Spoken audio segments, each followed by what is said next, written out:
অবিবাহিত থাকা অবস্থায় যদি বুঝতাম বিয়েটা কি, সংসারটা কি, তাহলে কি আর বিয়ে করতাম?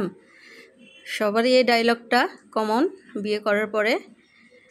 তো তেমনি ইউটিউবিং পেশাতে আসার পরেও একই অবস্থা, সেম অবস্থা আমার মতো কিছু গৃহিণীর বা হাউসওয়াইফ যারা তাদের। আসসালামু আলাইকুম ভিউয়ার্স, আশা করি ভালো আছেন।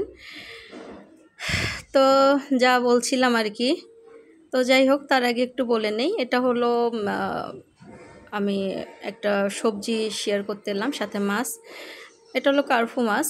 সবসময় যে মাছটা ভেজে নিতে হবে এমন কোনো কথা নেই, বা যাদের আমার মতো একটু ভাজা মাছে গ্যাসের প্রবলেম হয়, তো তারা চাইলে এভাবে কাঁচা মাছটাও সব মশলা দিয়ে, কাঁচা তো না, এটা তো রান্নাই হয় তাই না। তো যাই হোক, সব মশলা দিয়ে একটু আদা রসুন বাটা, জিরা বাটা আর কাঁচা পাকা মরিচ বাটা, সাথে একটু গুঁড়া মরিচও দিলাম, হলুদ, লবণ তো দিয়ে ভালো মতো কষিয়ে নিয়ে এই যে দিলাম ধুন্দুল, দিলাম আমি টমেটো, একটা বেগুন আর এই যে কচু সেদ্ধ। যাই হোক, এটা তো রান্নাটা যার যার নিজস্ব ব্যাপার, এলাকা ভিত্তিকও হয়, যার যার যেমন রুচি হবে তেমনই খাবে। তো যাই হোক, ইউটিউবে আসার পরে এটা একটা আসলেই ধোঁকা। আমরা যারা এই পেশায় এসেছি, বিশেষ করে গৃহিণীরা, তারা তো বুঝতেই পাচ্ছি আমাদের আধা ঘন্টার কাজ 2 ঘন্টা ধরে করতে হয়। কোনো কিছুরই আর টাইম টেবিল ঠিক থাকে না, বা অনেক ঝামেলার মধ্য দিয়েও এটা করতে হয়। এটা এমন একটা অবস্থায় পড়ে যায় আসার পরে, না ছাড়া যায় না ধরে রাখা যায়।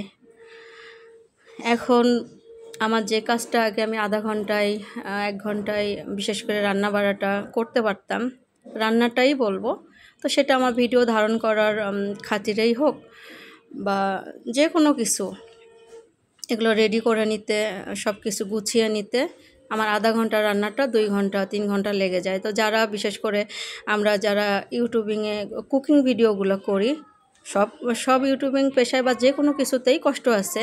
তো আমি যেটা করি আমি সেটা নিয়েই বলছি।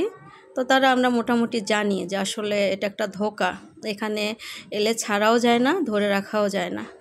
যাই হোক, রান্নাটা শেয়ার করলাম, আশা করি আপনাদের ভালো লাগবে। বিদায় নিলাম। যদি ভালো লাগে লাইক কমেন্ট শেয়ার করবেন, সাবস্ক্রাইব করবেন। আল্লাহ হাফেজ।